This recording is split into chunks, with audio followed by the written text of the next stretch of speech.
Hello, this is a Toshiba C650 with a broken hinge. It's quite a common problem with this particular model and model family, but this does occur on other laptops as well.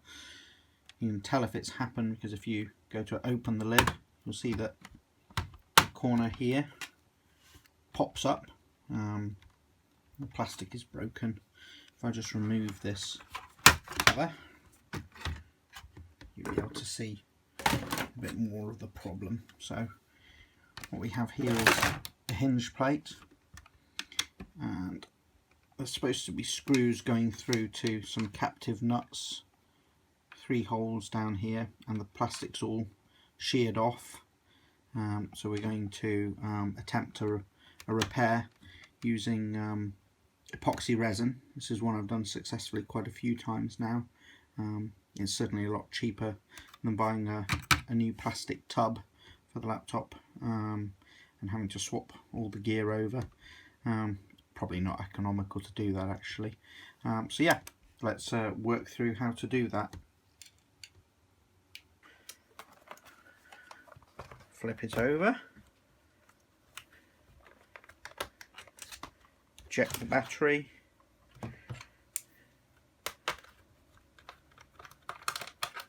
Panel off the back of the RAM cover.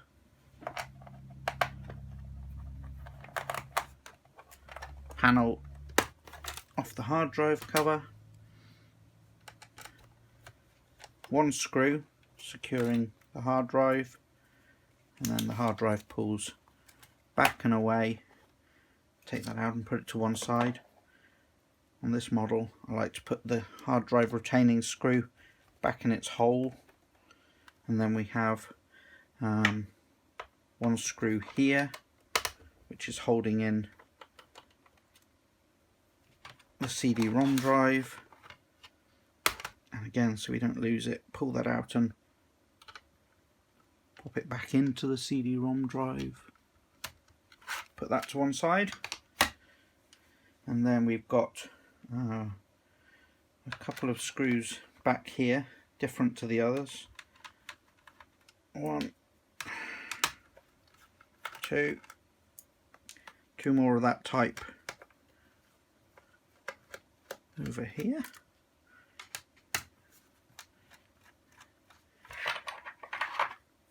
Get a magnet, always handy, and pop the screws onto your magnet, put it to one side, and then there are 1, 2, 3, 4, 5, 6, 7, 8, 9, 10, 11, 12, 13, 14, 15, 16 screws I think. I might have missed 1 or 2, but you want to go around, take those all out, and again drop them onto the magnet. They're all exactly the same size, these 16, and they can all go on the magnet together. And it doesn't matter if they go on with those 4 strange size ones, because it's really obvious where those 4 strange size ones go back. So just work your way around, undoing all the screws.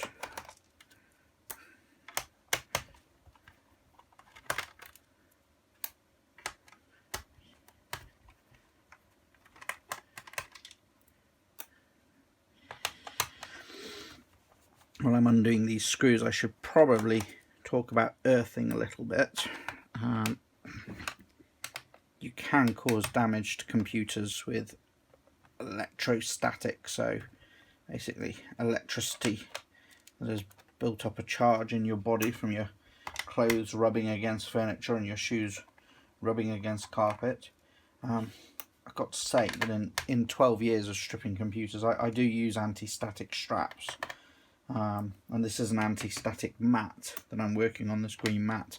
I've never had any ESD damage at all, so I think you've got to be pretty unlucky to get some, but I am going to, before I pop it open, I am going to pop on that ESD strap. There's one over here, just stick that on. There we go.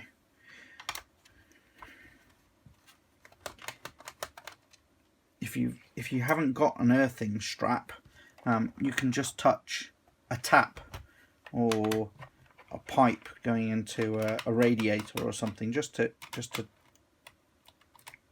drop that electricity out of your body, if you ground it away if there is any there. Have I got all those screws now? Nope, missed one. Always tentatively open these, because if you've missed one you don't want to break the plastic. It's brittle in the first place. So just tip it up on its side and have a look in all the holes and make sure you've not missed any screws anywhere. On some laptops they're a little bit, see, I have missed one there. On some laptops they're a little bit tricky. They'll hide it under the RAM or something like that. Now we flip it over, open the lid carefully, and on this particular model there's a strip covering the screws that hold in the holes in the keyboard. So you want to just carefully pop that up, and it just kind of very gently unclips. You move that out of the way, and you'll see there are 4 screws securing the keyboard. 1, 2, 3, 4. I'll just pop those out. 1, 2, 3,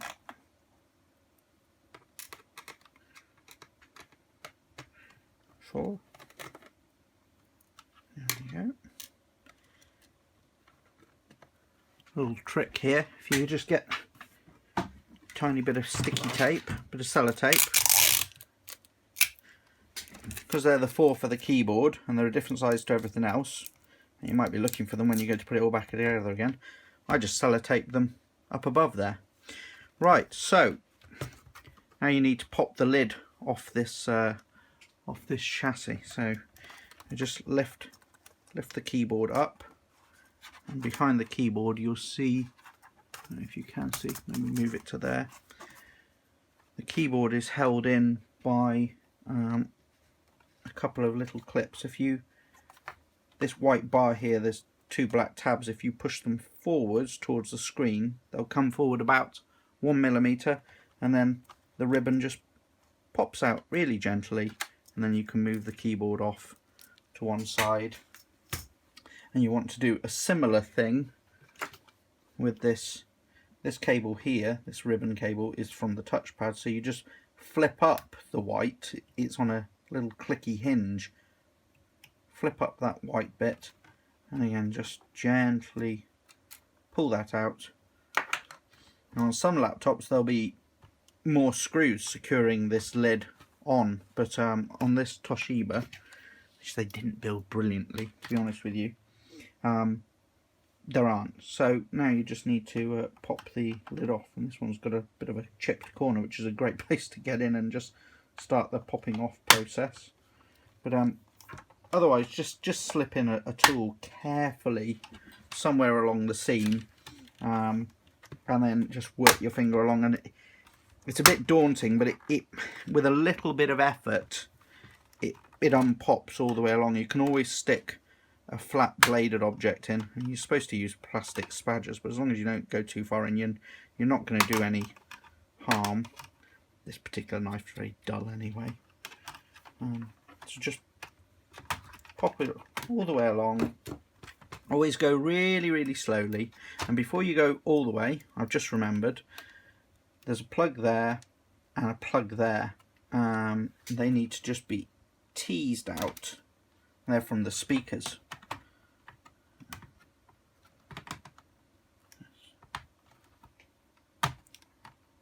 This one's a bit harder.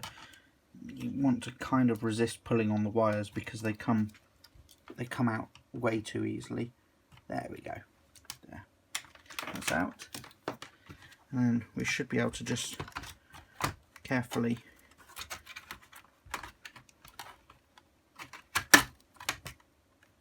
if it won't come, like this one won't, I've probably missed one more screw, and I have. There's me telling you to check for screws. and I did miss one more. There we go. Onto the magnet with you. Back over again. And this lid just pops off now. Move that out of the way, and you've got that's it. You can get at the motherboard now, and you can service the fan and do any hinge repairs, whatever you need to do. The thing about epoxy resin is, in its liquid state, it flows slowly, but will spread out. So if you kind of put it under here and pour it round here, it's going to gum up this catch. That's the battery release catch there. You need that still to be able to slide, and you know, the epoxy will flow along these channels, and it's not going to do what it wants. So what we want is to be able to contain the epoxy resin around the metal plate of the hinge, so it goes down under here.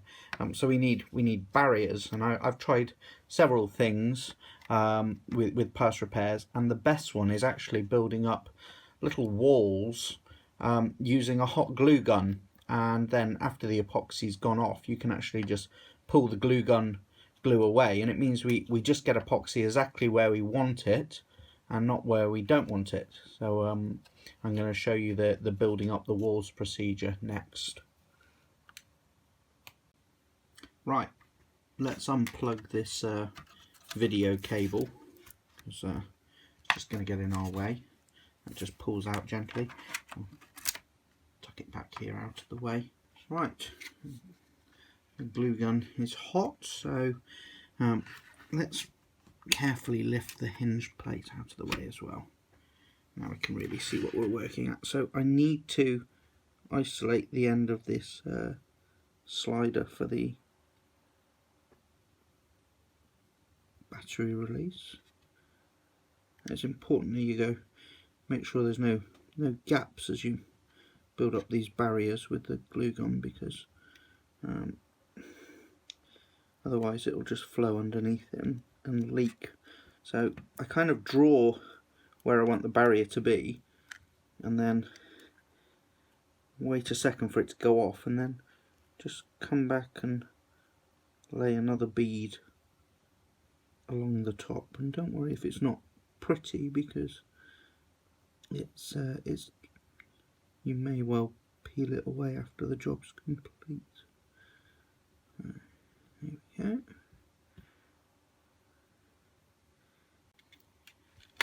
Okay, so we've built up these walls of hot glue, and they come up higher than the hinge plate will, because we want the resin to be above the hinge plate as well as below. There's a couple more steps before you start pouring resin in. The first one is to make sure that, it's going to be hard to catch, but make sure that the captive nuts on the underside of the hinge plate, I'm not going to be able to show you, but use a pair of pliers to grab them underneath, and then screw these two screws nice and tight into them, so they're not captive nuts anymore, but we do want it screwed firmly to this plate. And the second important thing is to use something like Vaseline or some kind of grease as a barrier around this hinge, because we don't want epoxy resin getting into that and stopping it from being able to move as a hinge anymore. So you need to really slaver it on all round. I mean, it's fairly greasy already from the factory, but this is well worth doing.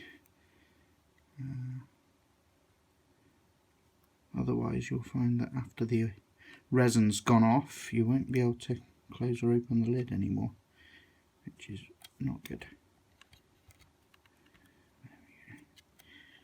Right, so let's get this back here.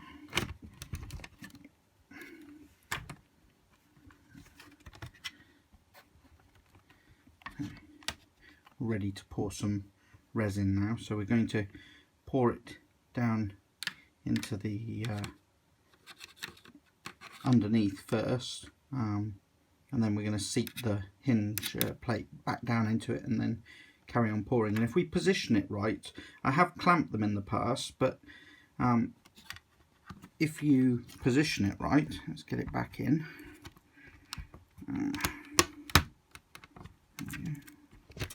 There we go. If you get the angle of the screen right, the weight of the screen will seat the plate absolutely perfectly. There we go. That's actually sitting completely flat and level, and that's how we'll leave it for a couple of days while the resin goes off. So I'm going to go and mix up some of the resin now and make sure I make plenty enough to fill that area, and then we'll start pouring some resin. Okay, so this is it after we've poured the resin in. I used a cheap resin this time, and it's very smelly. I usually use Araldite Rapid, which is absolutely brilliant, and this has gone off quite quickly. It's still soft, but over the next couple of days or so it will harden up to absolutely solid plastic, I'm hoping. There was a bit of an exothermic reaction, so it got a bit hot. It sprung one tiny leak in the glue gun wall, but then it kind of sealed itself a second afterwards, so all of the resin was more or less contained where I wanted it to be. Right, it's the following morning. The epoxy's set really nicely, very strong. This hinge is not moving at all now. It's absolutely rigid. No movement in it at all. So we just need to put the laptop back together, and that's what I'm going to do next. Right, let's go ahead and put the lid back on.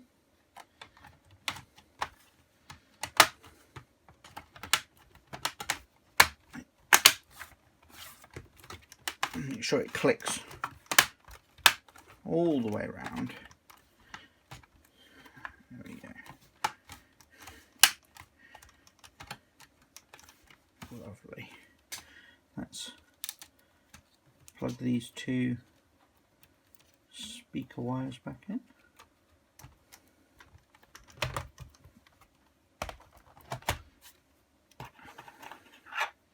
Got all our screws here on a magnet.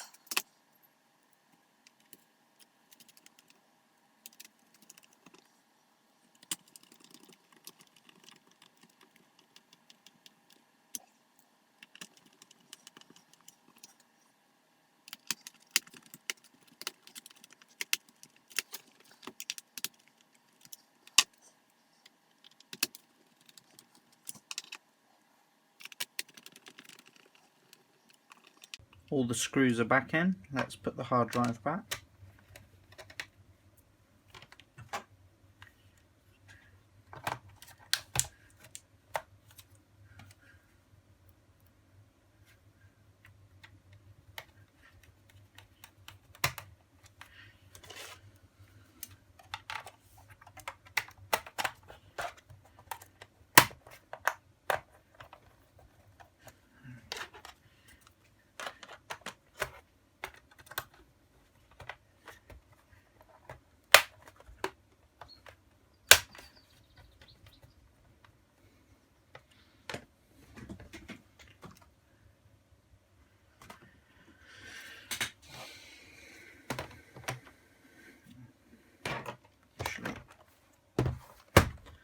Pop the keyboard back in before putting the battery on.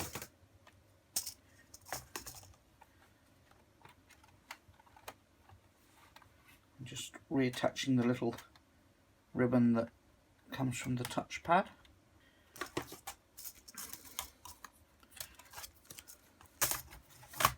And we've got to slide the keyboard ribbon in as well, and then push these two black catches back to lock it into place, and then hook it in at the bottom, push it down, and I've sellotaped the 4 screws that secure the keyboard. I'll just sellotape them onto the top of the chassis so that I'd find them, because they're a slightly different size to the other screws in the laptop. Sticky.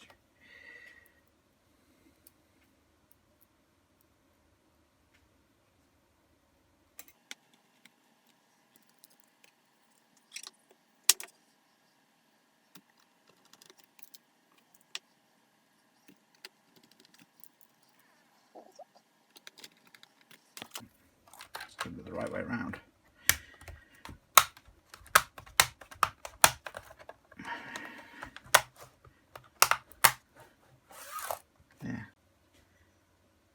That's it, all back together again. Nice strong repair. No more flex in that chassis, and the hinges are working exactly as they should. So I'm pleased with that. Do make sure that your touchpad and your keyboard have both been plugged back in properly. Thanks very much for watching. I hope the video's helped. If it has, please like and subscribe, because that would be great.